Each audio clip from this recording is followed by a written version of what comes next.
One thing that is very important to a proper understanding of any subject in the Bible and any book in the Bible is that we focus in on the context in which something was written.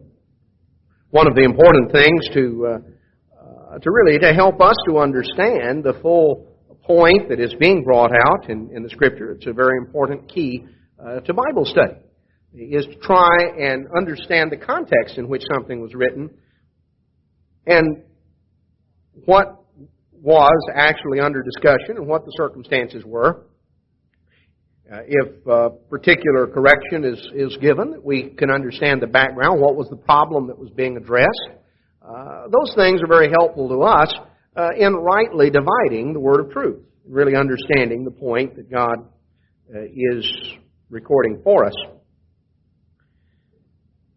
And it's sort of in that context that I wish to approach a subject today that is in many ways a very familiar subject, and the Scriptures that are connected with it are Scriptures that we would term very familiar Scriptures, because when you take a familiar subject, there tend to be only certain Scriptures in the Bible that directly pertain to it, and so if the subject is familiar, generally the Scriptures are familiar as well. But sometimes we read these verses and we understand a certain amount of what they mean. They say certain things to do or not to do. We take it and we believe it, and that's right and good.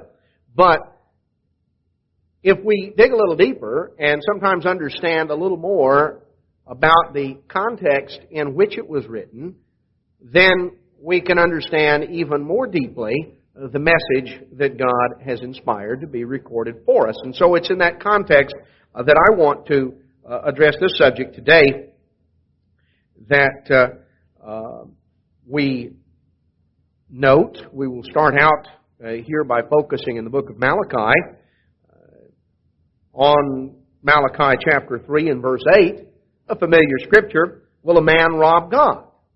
Yet you have robbed me. But you say, wherein have we robbed you? In tithes and offerings.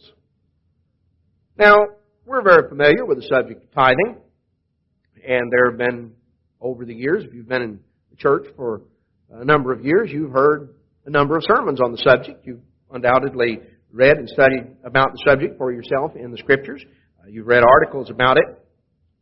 But I want to step back a little bit before we go further. There are many aspects of it, and we will focus on a number of them today. But I would like to, at the beginning, to focus in on a little bit of the background for this, what is a very familiar scripture on tithing, but to focus in a little bit on the background of it as to what is being addressed. This is, of course, the first context to look at is the whole context of the book of Malachi. Malachi was one of God's prophets. He was the last in the succession of prophets. The minor prophets are primarily arranged in chronological order. And Malachi is clearly the last of the prophets in the direct succession of prophets. He historically was a contemporary of Ezra and Nehemiah, particularly in the latter part of contemporary with material in the latter part of the book of Nehemiah. And there are several things that we want to look at. I want to call your attention first to the context of the book of Malachi itself, because that's a starting point to understand this verse, is to understand it in the context of the rest of the book, and then to look a little bit beyond the book of Malachi itself. Let's go back, after looking at Malachi, let's go back and look at the book of Nehemiah and get a little bit even more of the historical context in which the book of Malachi was written. And I think we will find that there's even more to this verse than we might even notice on first reading. The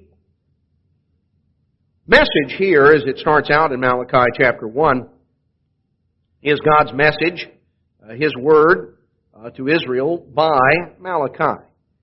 So the whole focus is that it's God's message, not simply something that Malachi dreamed up.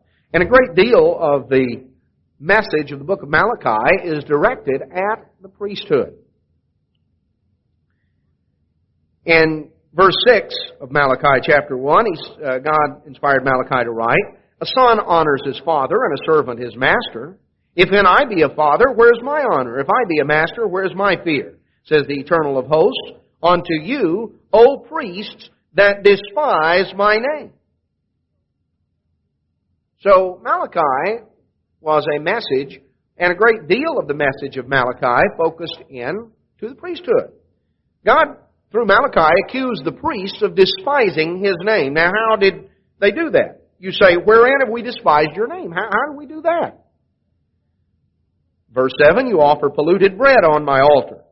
And you say, wherein have we polluted you? In that you say, the table of the Lord is contemptible. You treat service to God in a careless, casual manner. It's not something that is given the honor that it ought to. If you offer the blind for sacrifice, is it not evil? If you offer the lame and the sick, is it not evil? Offer it now unto your governor. Will he be pleased with you? Or accept your person, says the Lord of hosts? You know, if you're going to... It is a token and it is a matter of respect to God. Here they were, bringing animals to the sacrifice. One of the qualifications for an animal to be sacrificed was that it had to be without blemish.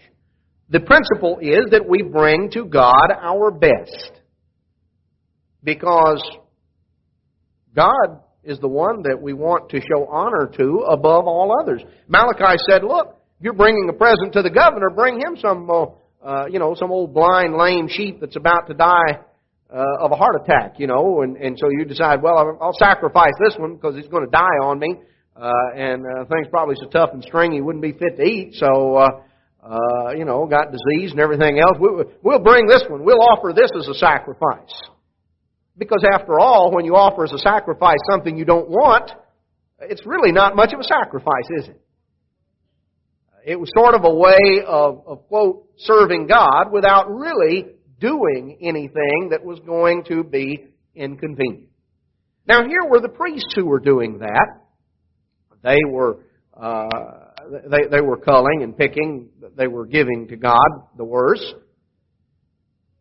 God said, take something like that to your governor when you want to give a present to him. Notice how impressed he will be. You going to show greater honor? Or are you desiring to be more respectful and show greater honor to the human ruler than you are to God?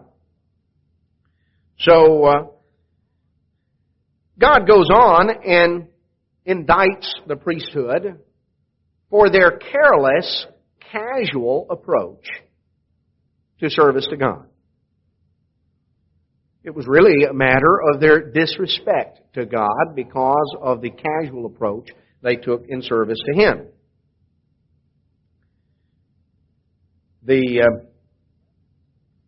In verse 11 of Malachi 1, he says, "From the rising of the sun even to the going down of the same, my name shall be great among the Gentiles. And in every place incense shall be offered unto my name, and a pure offering. For my name shall be great among the heathen, says the Lord of hosts. But you have profaned it. And that you say, the table of the Lord is polluted, and the fruit thereof, even his meat, is contemptible. You said also, what a weariness it is." Oh, it's so tiresome and inconvenient to have to serve God. So, here was the attitude of the priesthood. Chapter 2, verse 1, "Now, O you priests, this commandment is for you. If you'll not hear, if you won't lay it to heart to give glory to my name, says the Lord of hosts, I will send a curse upon you, and I'll curse your blessings. I've cursed them already because you don't lay it to heart." So, here, God indicted the priesthood, and He said this was a message for them because they weren't really giving proper glory to God. As it comes on down, in verse 7, he says, "For the priest's lips should keep knowledge. They should seek the law at his mouth." He's the messenger of the Lord of hosts. That's the purpose of the priesthood. The priesthood was to teach the law of God, to teach the people to discern between the holy and the profane, between the good and the evil, between the right and the wrong. to teach them how to draw proper distinctions between what was holy and what was profane, what was clean and what was unclean. That was the responsibility. So God said the priest's lips should keep knowledge. They should be a source of information. Verse 8, Malachi says to the priesthood, you are departed out of the way. You have caused many to stumble at the law. So the conduct of the priesthood, their example, was a stumbling block to the nation. They had not shown proper respect for what pertained to God. And that conduct was a source of stumbling. It was a stumbling block to the nation. You've departed out of the way and have caused many to stumble at my law.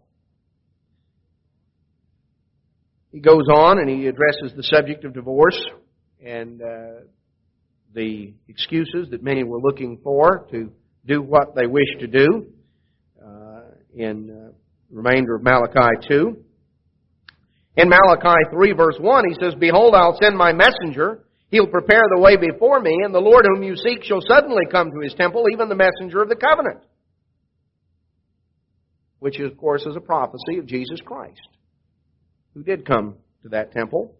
And you know what He did when He first came there as the messenger of the covenant? He cleansed it, didn't He? You can read of that back in the book of John. He cleansed it.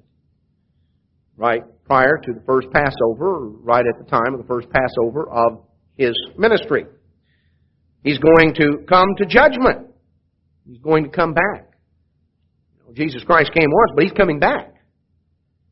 And it says in Malachi 3 verse 2, who's going to abide the day of His coming? Because He's going to come like a refiner's fire and like fuller's soap. He's going to purge. He's going to cleanse. Chapter 5, he talks about coming near to judgment. Not chapter 5, verse 5, chapter 3. Verse 6, he says, I'm the Lord, I change not. God is consistent. He's not wishy-washy. He doesn't change His mind back and forth. There is a consistency to God. That's why we can count on God's promises. God said, if I weren't consistent, I'd have gotten rid of you people a long time ago here. That's why you sons of Jacob are not consumed, because I made a promise to Abraham way back when. And I don't change my mind. I'm consistent. Verse 7, he says, even from the days of your fathers, you are gone away from my ordinances. And you see, he has been addressing the priesthood. Now he's addressing the people. He says, you sons of Jacob. So now he's addressing the people. He started out by indicting the leadership. Ultimately, a lot of the problems the people were having went back to the example set by the leaders.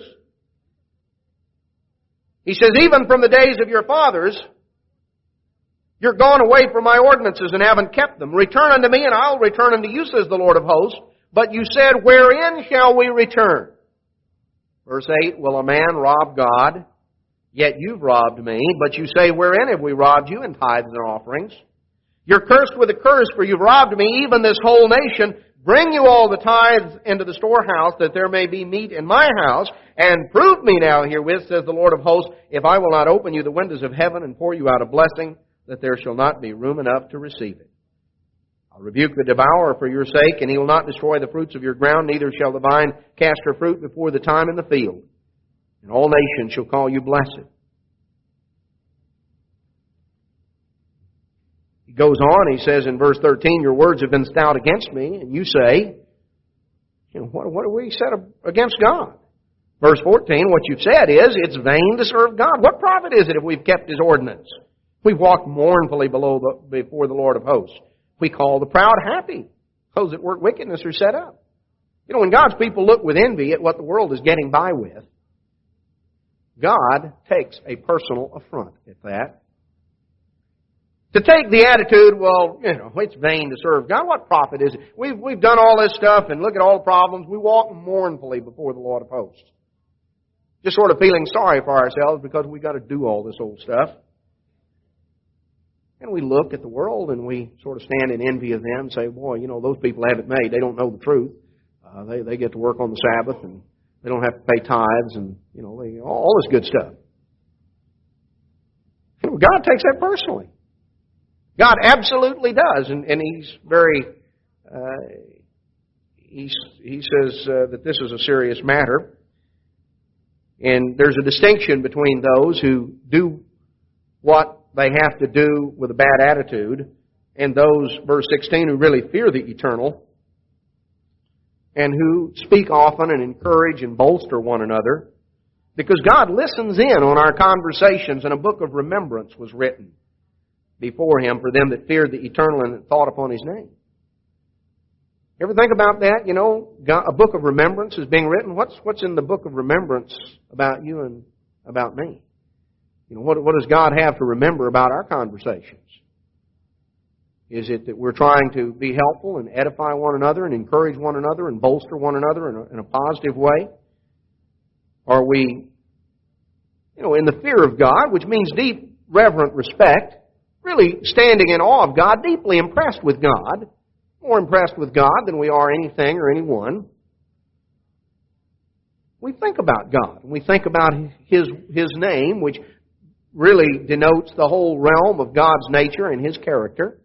Our mind is on God and what God is doing, and we're trying to encourage and bolster one another. Well, the people weren't doing that, or at least very many of them weren't doing that. Some were. But brethren, stop and ask the question. We notice clearly that one of the problems the people had is they weren't tithing. There were a lot of economic problems that are described here in Malachi 3, and the people weren't tithing. Have you ever considered why they weren't? Well, if you read Malachi 1 and 2, you might get the idea that the example set by the priesthood probably had something to do with why the people were as far away from God as they were. First thing God did was indict the priesthood for the terrible example they were setting. What kind of impact did the priest's example have on the people? Well, if the priest treated service to God as contemptible, how do you think most of the people responded? Well, they treated service to God as pretty contemptible too. And if the priest didn't show respect for God and the things that pertain to God, did the people show respect to God and the things that pertain to God? No, not a whole lot. If the priests set an example that caused the people to disrespect them and disrespect their office, which of course undoubtedly they were, because people were aware of what the priests were doing, what did the people do? How did they respond?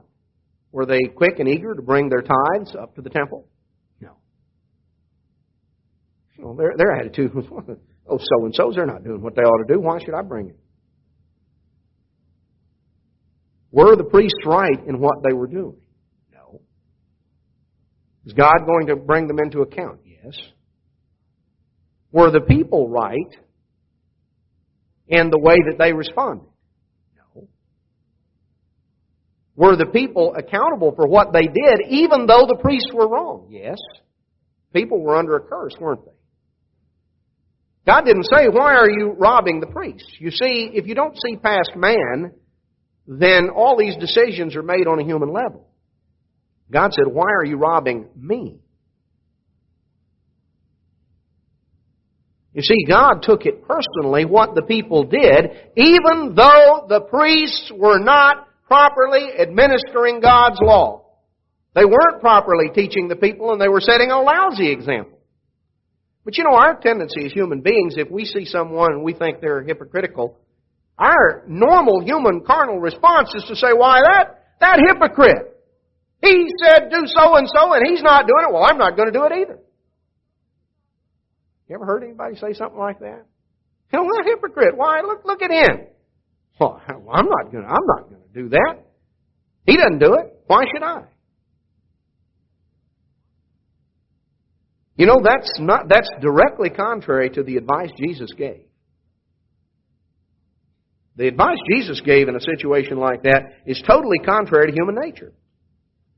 Because that's human nature, you see. You say, well, why should I? He's not. I suspect we've all heard somebody say something like that at one time or another, and I suspect that many of us have maybe said something like that at one time or another. But Jesus said in Matthew chapter 23, Verse 2, he said, the scribes and Pharisees sit in Moses' seat. All therefore whatsoever they bid you observe, that observe and do. But do you not after their works, for they say and do not. Oh, they were hypocrites, huh? You better believe it. On down in verse 13, he says, woe unto you, scribes, Pharisees, hypocrites! One of the strongest denunciations Jesus Christ ever gave is given to the scribes and Pharisees in the remainder of Matthew 23. I mean, he scorched the skin off of them. You go through and read it. Told them they were sons of the devil and everything else. But what did he tell the people? He said, now, they're sitting in Moses' seat. You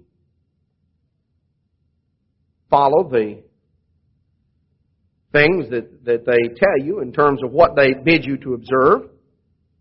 You know, if they bind something on that in a particular observance or something, you're to do that, to respect that.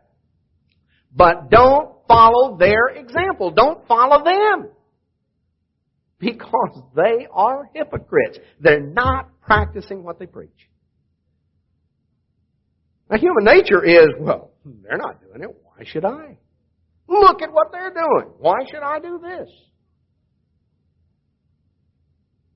And it gets down to something that is fundamental. That is the fact that what we do toward God, not simply toward man. You see, if all we're looking at is on the human level, then if he's a hypocrite and he says this, but he preaches it, but he doesn't practice it, why should I? Well, if all we're looking at is the human level, then maybe you shouldn't. But you see, the point is not whether or not this person or that person is doing what they ought. The point is, are we doing what we ought? See, that's the point. It's not just what is somebody else doing. Well, look at him. Look at her. You know, that's not the kind of answer you want to give Jesus Christ when you stand before Him. Well, I saw what so-and-so was doing. You know, humanly, a lot of times we get really anxious to tend to one another's business. I think one of the classic examples right in the end of the book of John. Jesus was talking with Peter. This is after the resurrection. Just prior to the ascension into heaven, Jesus and Peter are talking. And Jesus is stressing to Peter, telling him about things pertaining to the kind of death that he's going to have, that he's going to be taken out and martyred someday. And Peter's response was to look over and see John, who evidently nothing had been said to. Perhaps by this time several of the others had been talked to. Peter certainly was being talked to, being told some things that he was going to have to go through. He looked over and he saw John, and he said, well, Lord, what about him? Now, don't forget about him. I'm not going to have to go through all this and he's going to get off scot-free, is he? I mean, you can just tell, that was human nature. Oh, you mean I'm going to have to do this? Well, now wait a minute. Now you're not going to let him off or her off, are you? And Jesus looked at Peter and he said, Peter, if I will that he should tarry till I come, what is it to you? Follow you me. Excellent advice. Excellent advice. Peter, if I want John to live for 2,000 years, that's irrelevant to you. Only thing you have to do is you follow me. I'll take care of John. You just follow me.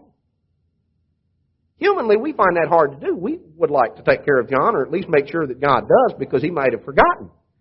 Maybe he's been so busy with us, he hadn't noticed what so-and-so was getting by with. We'd sort of like to call it to his attention and make sure.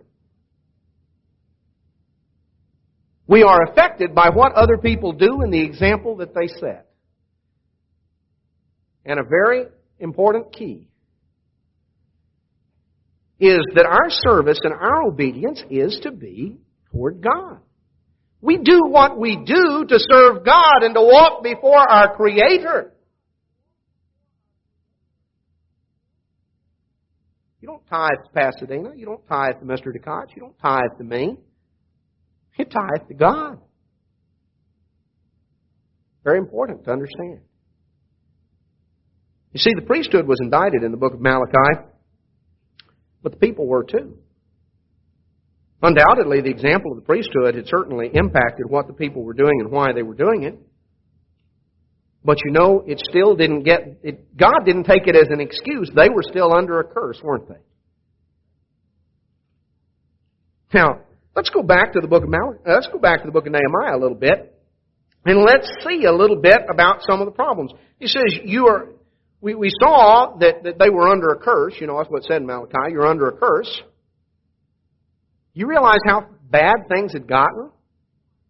Let's notice in Nehemiah 5. I said we wanted to notice the context. First context is the context of the book of Malachi. Second context is we look at the broader historical context. Some of that's brought out in the book of Nehemiah. Nehemiah chapter 5 and verse 1. There was a great cry of the people and of their wives against their brethren, the Jews. And some of them said, we and our sons and our daughters are many. Therefore, we take up corn for them that we may eat and live. There were those that said, we've mortgaged our lands and vineyards and houses to buy food because of the drought. There was a drought in the land, a dearth, a famine. There were people who had mortgaged their property just to buy food. That's getting pretty serious. Verse 4, they said, we've borrowed money for the king's tribute, and that upon our lands and vineyards. So people had to mortgage their homes, had to mortgage their property to pay their taxes. Because the king wanted his, whether anybody else had theirs or not. They had to mortgage in many cases, they had mortgaged their property to pay taxes. Some cases, they'd even mortgaged their property to buy food. So, we find a very difficult situation. Now, when you have that as a background and you read where God said, you're cursed with a curse, you better believe they were. They must have thought, this is horrible. Famine is so severe. You're cursed with a curse, God said in Malachi 3. You robbed me, even this whole nation. Bring you all the tithes into the storehouse, that there may be meat in my house, and prove me. Now herewith, says the Eternal of hosts, if I will not open you the windows of heaven and pour you out a blessing, that there shall not be room enough to receive. You know what God said was, He said, step out on faith and do what you're supposed to do, and see if I won't do what I'm supposed to do. Well, you're going to have to step out on faith. Because you know the just shall live by faith. We've got to trust God. We've got to step out on faith. God told the people that they were under a curse. Their problems were because their priorities were wrong, and they had let people and the example of other human beings get in their way of obeying God. And they'd compromised with the law of God because of what they saw going on around them. And they used other people's conduct as an excuse not to do what they ought to do. And they were in a terrible mess. And God said, you put me first and you do what you need to do. You step out on faith and obey me and put me first, and I'll take care of you. Let's go a little further in the book of Nehemiah.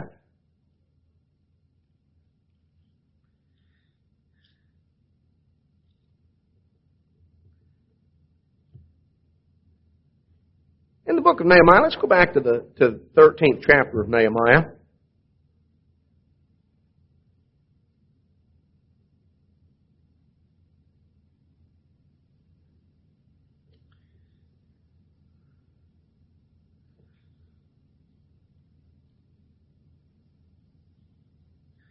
In Nehemiah 13, we'll pick it up in verse 3. Now it came to pass, when they heard the law, they separated from Israel all the mixed multitude. Before this, Eliashib the priest. Now here was the high priest. We saw in Malachi the example the priesthood was setting and how they were treating as contemptible the holy things of God. Here was Eliashib the high priest. He was the one who should have, above all, have been setting the proper example, because he was the one that was the religious leader. He was the high priest of the nation. Before this, Eliashib the priest, having the oversight of the chamber of the house of our God, was allied with Tobiah. Now you remember we've gone through some things on Nehemiah in Bible study recently, even went into a little of it in the sermon last Sabbath. That Tobiah the Ammonite and Sanballat the Horonite were the leaders of the Samaritans and those that were allied with them. They were the leaders of the enemies of the people of God. Eliashib the high priest, the one who was actually over the temple and had the oversight of it, he was allied unto Tobiah. He was good buddies. In fact, his grandson was married to Tobiah's daughter.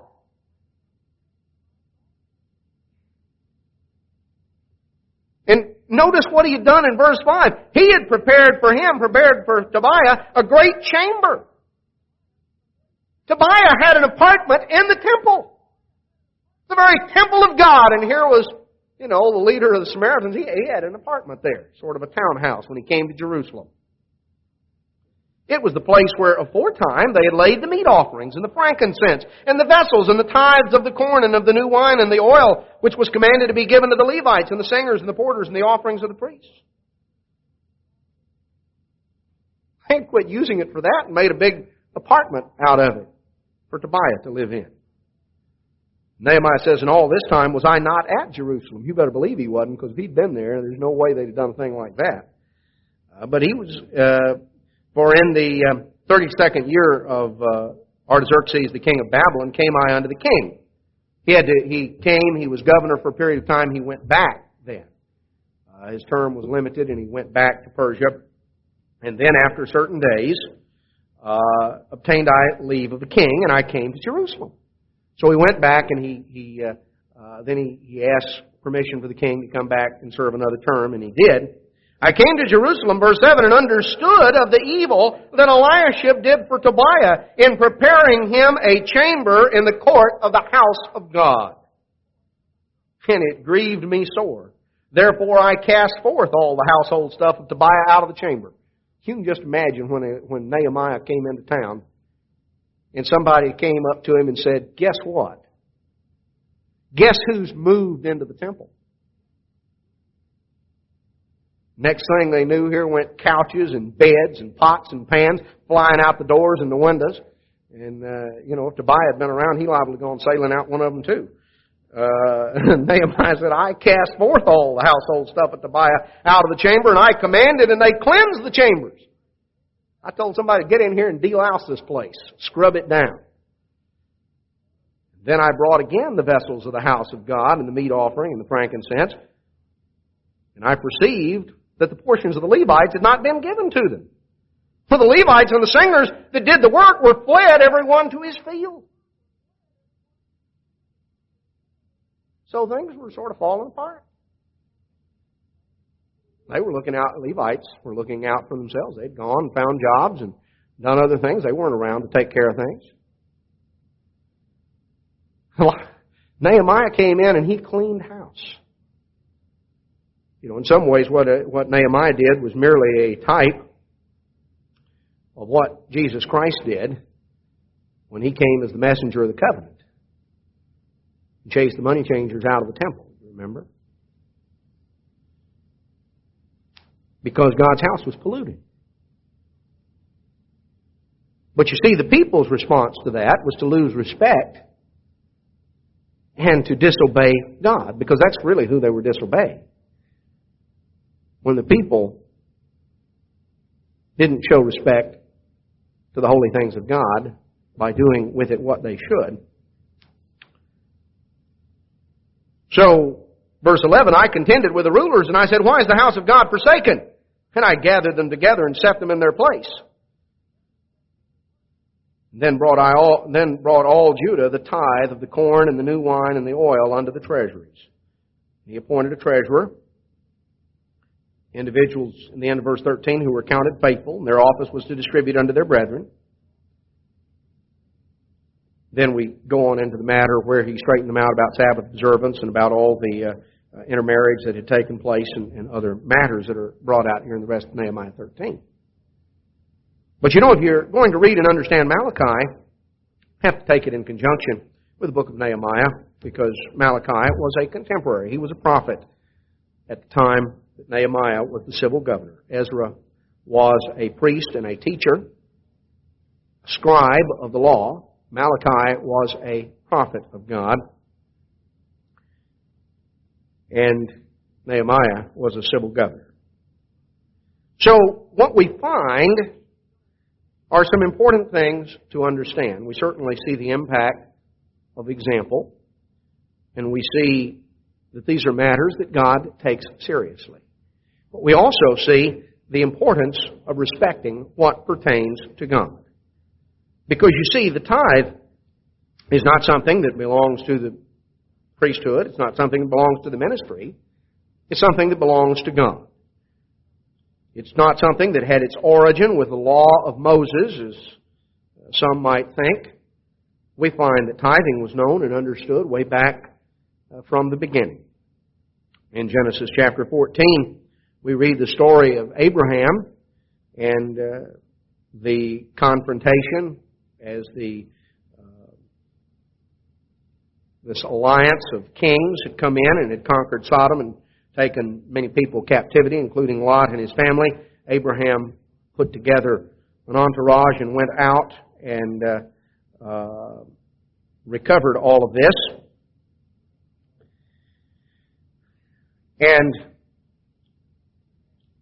in Genesis 14, verse 16, Abraham brought back all the goods and brought also his brother Lot and his goods, the women also and the people.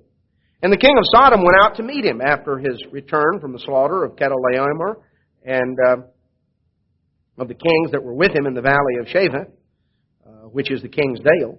And Melchizedek, king of Salem, brought forth bread and wine, and he was the priest of the Most High God. And he blessed him and said, Blessed be Abram of the Most High God, possessor of heaven and earth. And blessed be the Most High God, which has delivered your enemies into your hands. And he, Abram, gave him, Melchizedek, tithes of all. So Abraham tithed. He tithed to Melchizedek. We could find later on, as we address the subject as we go on through, when we get to Genesis chapter 28, that in verse 20 through verse 22 of Genesis 28, when Jacob had to flee from Esau and was on his way to the land of his forebearers, that he made a vow to God. Jacob had not been very scrupulous in his obedience to God prior to this, and he was still trying to wheel and deal with God, but Jacob certainly understood that tithing was something God's people did. You know, his grandfather Abraham had tithed, and certainly his father Isaac had tithed. And in verse 22 of chapter 28, Jacob promised that if God would bring him back to that land, that he would also tithe. It was one of the things that he understood that the people of God did. It was something that was certainly tied in with obedience and service to God. We see the example in the book of Nehemiah and the book of Malachi that it is clearly one of the things that people get away from first when they get away from their service and dedication to God. That's, of course, one of the first things that goes. People begin to compromise with God's law. That's an early part to compromise. That's something that start hitting people in the pocketbook. They can. That's an early thing to happen. That's why we find that in the context of times of revival, that tithing is always one of the things. Because you see, Jesus said, what? He said, "Where your treasure is, there will your heart be also." Where we put our treasure is indicative of where we put our heart. When the people have their hearts in the work of God and in service to God, then certainly tithing is not something that is an obstacle to them. We wind up, the two go hand in hand together. You know, our heart and our pocketbook sort of are closely connected. We tend to put the one where the other is. That's why, for instance, in 2 Chronicles chapter 31, 2 Chronicles, we read the story beginning in chapter 29 of Hezekiah and his reign, and a righteous reign and a period of revival in the history of Judah. One of the great revivals that occurred. In 2 Chronicles 31, and it was, of course, the Assyrians had come in and had taken northern Israel captive, and they invaded Judah and would have taken Judah captive if Judah hadn't repented. And Judah heeded the warning and the message that Hezekiah carried out. In 2 Chronicles 31, verse 1, now when all this was finished, all Israel that were present went out to the cities of Judah, and they broke the images in pieces, cut down the groves, threw down the high places and the altars. Even went on up into the territory of northern Israel and destroyed some of these things. In verse 2, Hezekiah appointed the courses of the priests and the Levites. In verse 4, he commanded the people that dwelt in Jerusalem to give the portion of the priests and the Levites that they might be encouraged in the law of the Lord. And as soon as the commandment came abroad, the children of Israel brought in abundance the first fruits of corn and wine and oil and honey and all the increase of the field, and the tithe of all things brought they in abundantly. Verse 7, in the third month they began to lay the foundation of the heaps, and they finished them in the seventh month. So as they came up for Pentecost in the third month, this was after the first fruits harvest. Of course, they were an agricultural society, so their tithes consisted virtually, almost exclusively of agricultural produce, because they were an almost entirely agricultural society. Hasn't been that many years ago since we were primarily an agricultural society.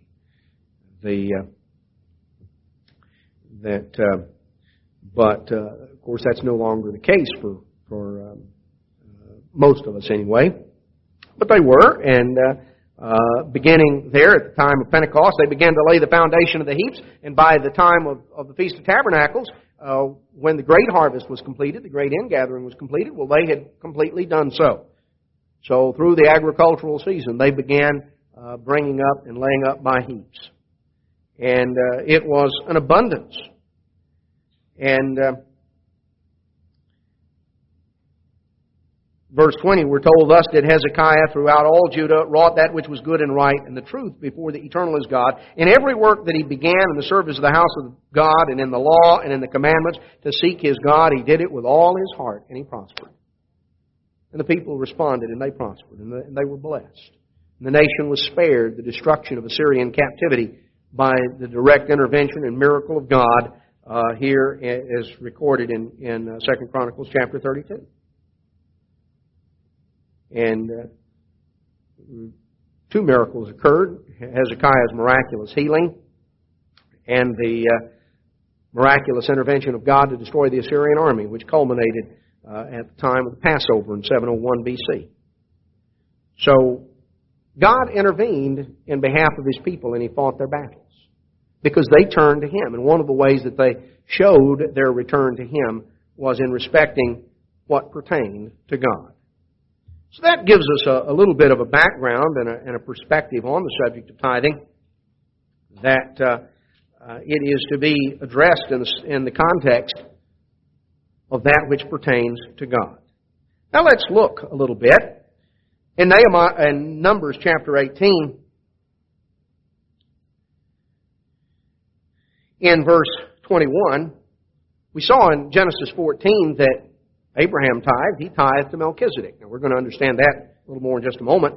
But in Numbers 18:21, God told Moses, "Behold, I have given the children of Levi all the tenth in Israel for an inheritance, for their service which they serve, even the service of the tabernacle of the congregation." So God, there's no place where God commanded Moses and said, "You shall tell the children of Israel, you shall tithe." Tithing is not introduced as a commandment that is introduced. It is discussed in the context of something the people of God did. It was an ongoing practice, at least known to be. And what was addressed in Numbers 18 was not whether or not you should tithe, but where should the tithe go? And what was addressed was that it was now to be given to the children of Levi. It's to be given to the Levites. They were not to be involved in secular employment, but were to be focused in the responsibilities God had given them. Now let's go back to the book of Hebrews. Because we all realize that we don't tithe to the Levites today. We don't have a Levitical priesthood that is functioning in Jerusalem. We don't tithe to the Levitical priesthood today.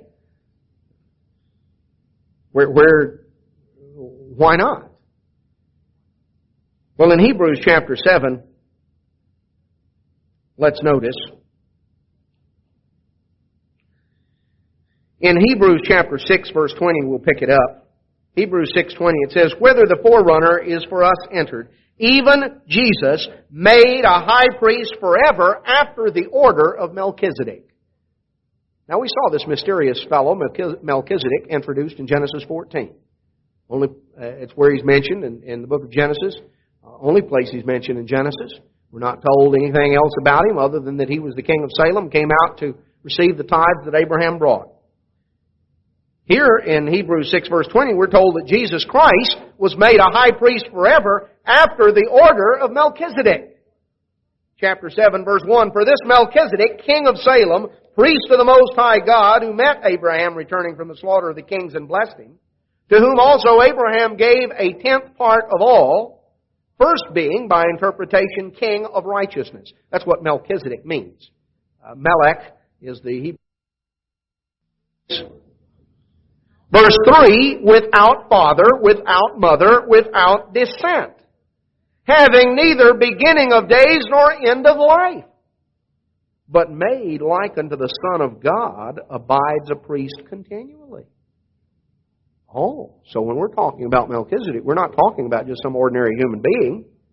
We're talking about somebody that didn't have a beginning of days or an end of life. He didn't have a father. He didn't have a mother. He was not a human being. No, he was like unto the Son of God. He was like unto the Son of God because, Jesus Christ was not technically the Son of God until he was born of the Virgin Mary. Jesus Christ existed from eternity with the Father as the one that's called in John chapter 1 and verse 1 as the Word, the Logos, as the term is in the Greek language, the divine Word, the divine spokesman, the divine partner with the Father, but there was not a father-son relationship until the Word became flesh. Now there was a relationship that existed between the one that we know as God the Father and the one that we know as Jesus Christ. There was a divine relationship that existed, and Jesus said that the Father is greater than I. But the relationship that existed was not that of a father-son relationship until Jesus Christ divested himself of his divinity to be born of flesh of the Virgin Mary. That's why in the Old Testament, that's why when it refers to his appearances in the Old Testament, is described as one like unto the Son of God. Because he hadn't yet become the Son of God at the time that event took place. Back in the book of Daniel, it describes, "I saw one like unto the Son of God." See, it was a comparison. That's what it says here. That's what Paul brings out right here. That this individual, Melchizedek, the king of righteousness, the king of peace, you can't use those titles and apply them to any human being, not without blaspheming God, is described as without father, without mother, without descent, having neither beginning of days nor end of life, but made like unto the Son of God, abides a priest continually. Consider how great this man was, unto whom even the patriarch Abraham gave a tenth of the spoils. Truly, they that are of the sons of Levi, who receive the office of the priesthood, they have a commandment to take tithes of the people according to the law, that is, of their brethren, though they come out of the loins of Abraham. See, the Levites are descended from Abraham. They have a commandment in the law that they are the ones to take the tithes. But verse 6, "He whose descent," Melchizedek, "whose descent is not counted from them," Melchizedek was not a Levite, "he received tithes of Abraham and blessed him that had the promises. Without all contradiction, the less is blessed of the better." So Abraham was less than Melchizedek. Because you see, Melchizedek was a manifestation of God, the one that we know as Jesus Christ. The way that He manifested Himself in the book of Genesis as He dealt in person with many of the patriarchs. And you read that, you know, that Enoch, that He walked and talked with Enoch and with Noah, as He did with Adam and Eve in the garden. You read that He appeared to Abraham on various occasions. One time in Genesis 18 in the company of 2 angels. You find that He dealt with Jacob and even wrestled with him, as is recorded. So He manifested Himself and dealt with them because there was no written Word of God. So it was the Word of God in person who came and who dealt with them at various and sundry times. And He's described here by that He received tithes of Abraham, and He blessed him that had the promises, and the less is blessed of the better. So Abraham certainly was less than Melchizedek, and yet all human beings who inherit as an heir of Abraham. Verse 8, here, Paul speaks, here men that die receive tithes, speaking of the Levites. There he receives them, of whom it is witnessed that he lives. Another evidence, you see, Melchizedek didn't die. Melchizedek lives, because he is none other than the one that became Jesus Christ. And so as I may so say, Levi also, who receives tithes, paid tithes in Abraham, for he was yet in the loins of his father when Melchizedek met him. So what Paul is saying is that Melchizedek's claim to the tithe takes precedence over that of Levi. And that the Levitical priesthood, that the priesthood of Melchizedek has precedence over the priesthood of Levi. And that when there is a change of the priesthood, there is also a change of the law. Hebrews 7 verse 12. The priesthood being changed, there's made of necessity a change also of the law. You see, the priest was set apart from the people. He was set apart in the fact that he had the right to receive tithes. He had the right, he was the one who was authorized to receive the tithes of God, and he was authorized to serve as an intercessor between God and man. The New Testament priesthood consists of Jesus Christ.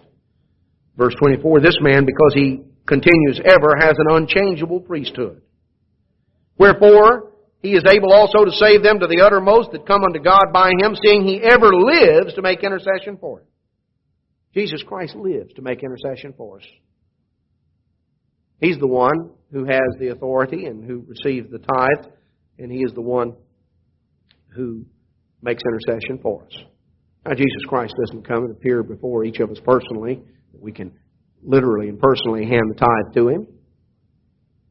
But Jesus Christ established a ministry that are called the stewards of God. Those who are responsible to Him for managing affairs. And so God's ministry today serves as the recipient of the tithe, not because the tithe belongs to the ministry, the tithe belongs to God. And Jesus Christ is ultimately our priest, and He is the one to whom we go and to whom we look. And we're told that Jesus Christ is the living head of the church. And the church is therefore the authorized recipient of what pertains to God, what pertains to Jesus Christ as our high priest. Now, there are other places we could go, but this serves to set the stage and to explain the principle of tithing and the authority of tithing. Now, let's look at a couple of other things that relate to this. In Leviticus 27, verse 30, we're told that all the tithe of the land, whether of the seed of the land or of the fruit of the tree, is the Lord's. It's holy unto the Lord. So the tithe is holy unto the eternal. Leviticus chapter 27 and verse 30. Numbers 18:21 says, I have given the children of Levi all the tenth in Israel, all the tithe for an inheritance. So the tithe was God's, and it was under the Old Covenant, it was given to the Levitical priesthood, just as under the New it's given to the Melchizedek priesthood. Through the ministry of God today is not a part of the priesthood, but is rather the representatives or the stewards of Jesus Christ, and in that sense, His authorized recipient, or the authorized recipients in His behalf. But we see here that the tithe is holy to God, and that it was given to God's work. It was given to God's ministry. The Levitical priesthood served in that capacity, and they were the authorized recipients for God under the Old Covenant. Now, if we go to Deuteronomy chapter 14, in verse 22, we're told, you shall truly tithe all the increase of your seed that the field brings forth year by year. Now, so far so good. We're aware of that. We saw the way that that's done. I might just explain a little bit about verse 22, that we have used this as the basis of understanding what is and what is not tithable income. It says, you shall truly tithe all the increase of your seed that the field brings forth year by year. So we find several things here that tithing is based on annual receipts, that it is a tithe of the increase. And it is, our increase here is shown in the context of verse 22 to be that which results from our productive effort. Now, most of us simply receive a salary. And so these things are, some of the technicalities of it don't apply to us in quite the same way. But there are those who are farmers. There are those who are self-employed. And in cases like this, there are some specific things that are important to understand. The farmer tithed the increase of his seed. Now, what that meant was, of course, he had to go out and plant seed, and then he harvested a crop. And he tithed on the increase. You know, if he planted a bushel of corn and he reaped a bushel of corn, he had a bad year, that's for sure. But if he tithed the bushel and reaped the bushel, what was his tithe? Zero. He had no increase. He simply got back what he. It's like, you know, if you're in business and you if you buy something for $10 and turn around and sell it for $10, how much have you made? Nothing. It's sort of like the joke of the two old farmers. Been selling. One of them had a mule and he sold it to the other one for $50, and a little while later he came, wanted to buy it back, and he.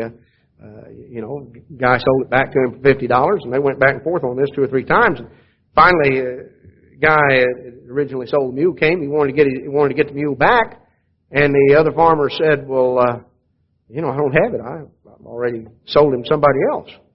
And the first one was outraged. He said, "Why?" He said, "That's crazy." He said, "Why, you and I both were making a good living off that mule, and here you done gone and let somebody else in on it." He thought, in fact, he got $50 out of the deal, he was making some money. Well, he wasn't making any money. They were just trading the same $50 back and forth. So increase is just that. It's increase. If someone's in business for themselves, I remember, for instance, because my parents ran a little country grocery store that when I was growing up, and if my dad sold something for $1, he hadn't made $1. He figured his normal markup was about a 30% markup over the items that he bought, and that in that 30% was his profit and his overhead. Now, he didn't have a whole lot of overhead.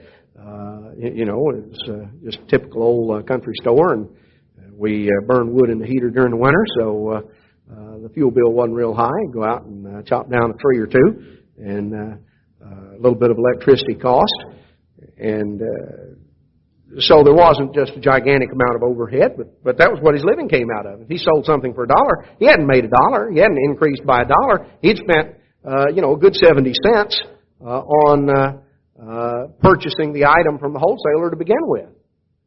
And, maybe another 5 or 10 cents for the overhead of doing business, of just the cost of his electricity that month and other things, so that he may have made 25 cents out of that dollar, as opposed to the entire dollar. So somebody who's in business for themselves, this matter of increase becomes important. Someone's a farmer.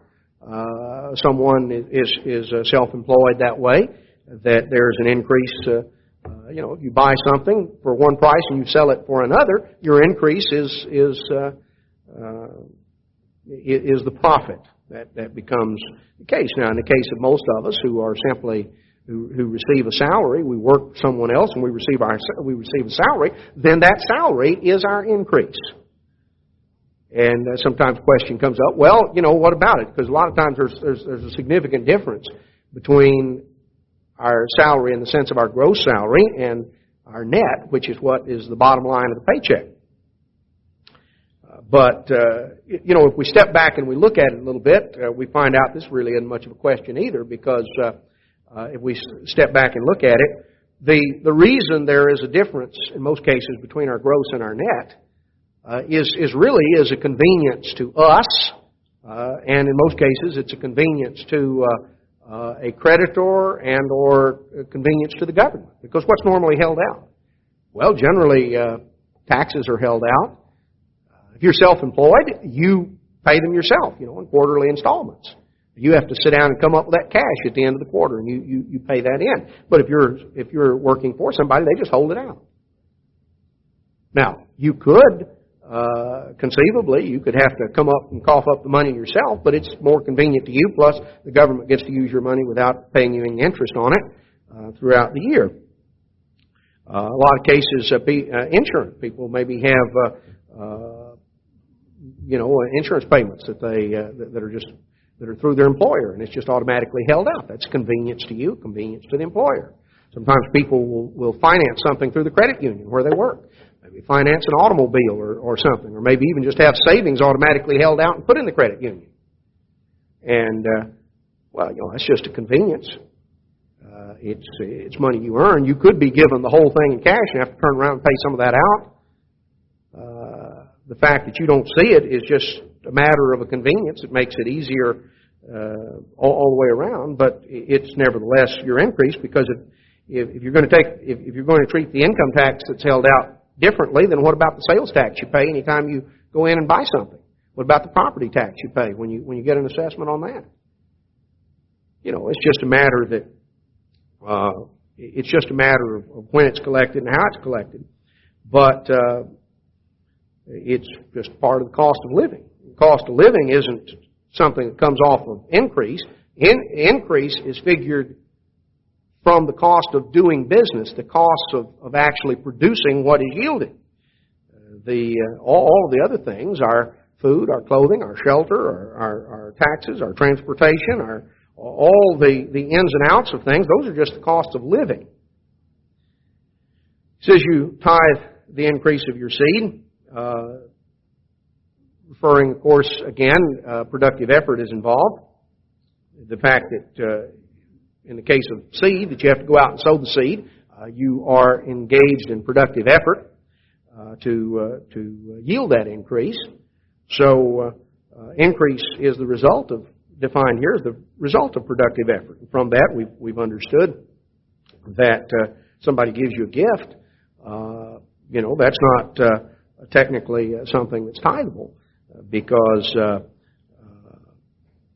somebody gave you an automobile. You might have to sell the car, in order to do that. Well, you have not, as a result of your productive effort, somebody gives it to you, then that simply is a gift. Inheritances weren't tithed. If it had been in ancient Israel, within a matter of a few generations, everything would have belonged to the Levites.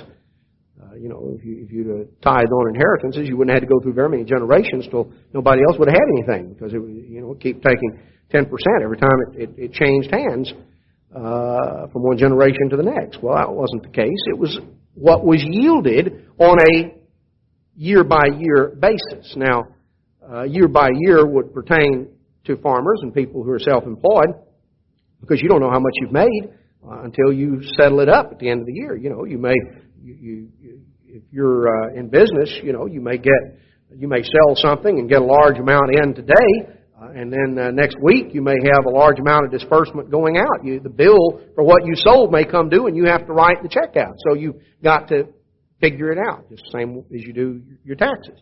Those of us who receive a salary, it's a lot simpler.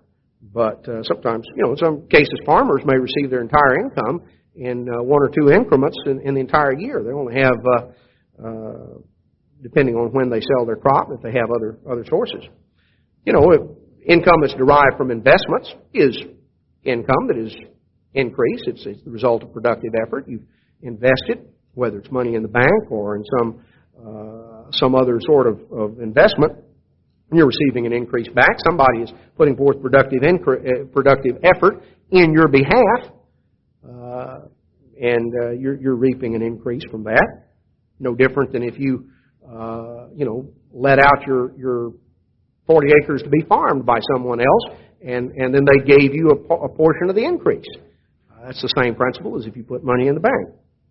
You're, in effect, letting out a portion of yours to let somebody else farm it or try to work with it.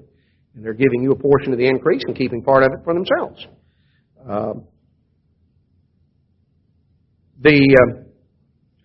Again, in money that is derived as a gift, or the same category would come to a gift or a pension or something of that sort, that is not strictly the increase of our labors.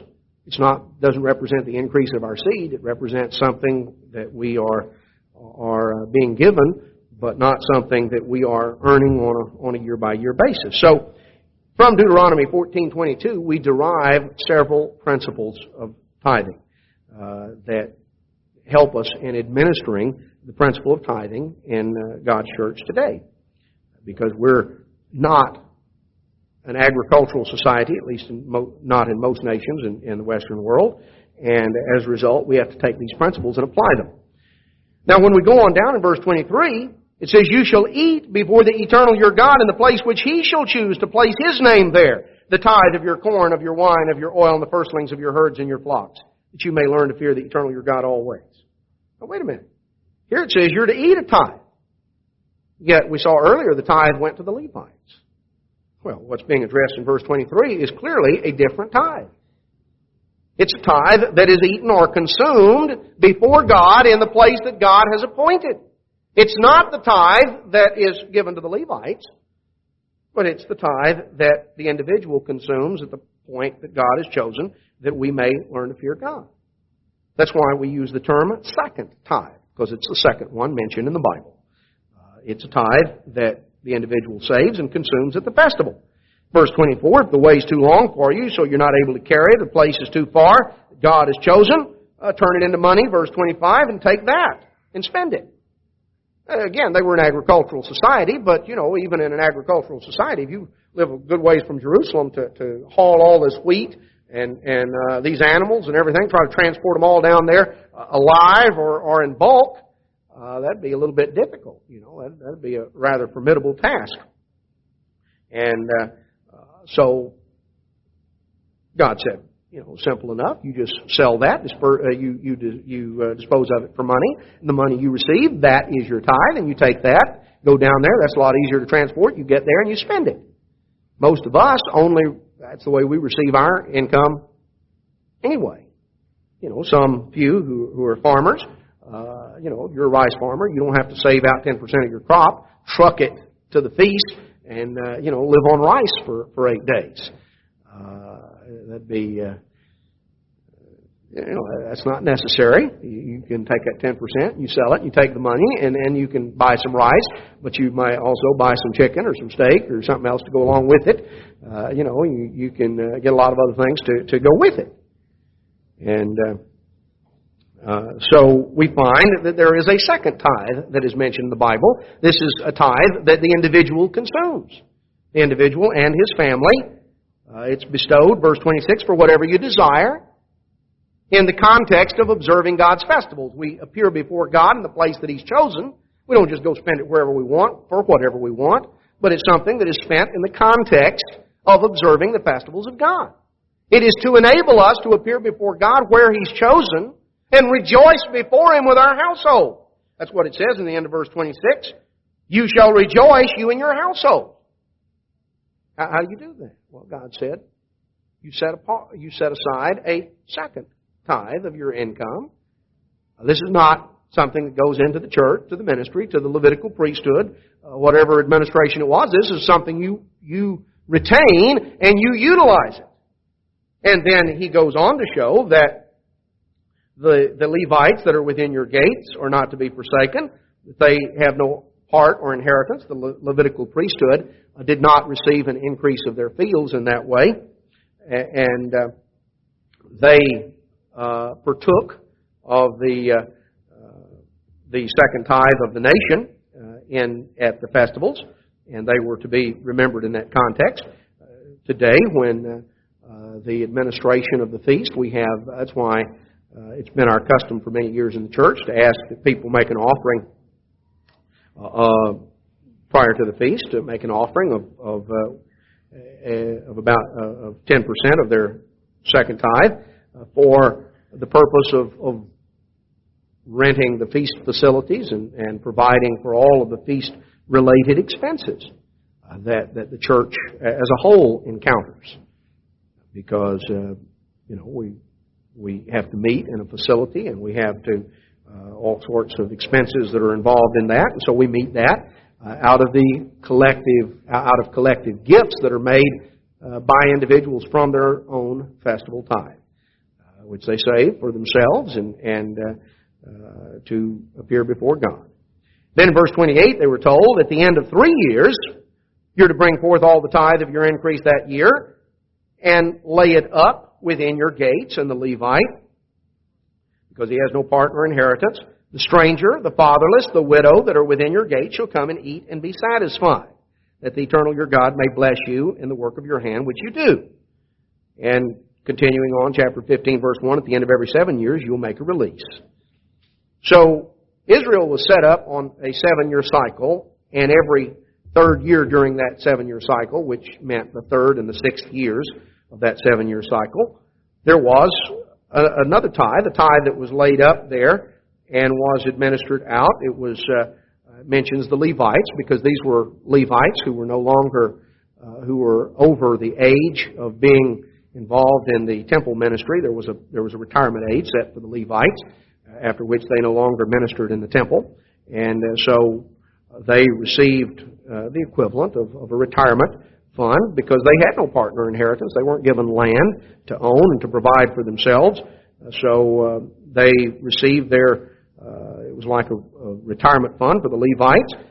The needy, those who were widowed and orphaned, the needy of the land were provided for out of this. That was not a full tithe in the sense it was not something that was done annually as the others were. It was only done on the 3rd and 6th year of a 7-year cycle, which of course would make it the equivalent of just under 3% on a if you looked at it from an annual basis. But it was saved up at that time and administered for a different purpose. So what we see as we look at an overview is the subject of tithing that is brought out and is discussed and is explained in the Bible. We see that there are 3 different tithes that are mentioned that have different uses. The first being what God reserved for Himself. The second being what God told the individuals to save for themselves, to appear before Him and rejoice. And a third tithe, not something that was saved every year, but only on the 3rd and 6th years out of a 7-year cycle. It was something that was to provide help for the needy, for those who were in need and needed that help and needed that service. But what we see as we focus in is that it does involve a part of our obedience to God, and that we find many examples of where people withheld the tithe that God said was His. They withheld that because their heart wasn't right before God. Maybe they were turned off by the example of others, and they got tangled up in other pursuits and other interests. But you know, one of the most clear principles in the entire Bible is you never get really permanently ahead by putting God last. Seek you first the kingdom of God and His righteousness. All these other things will be added unto you.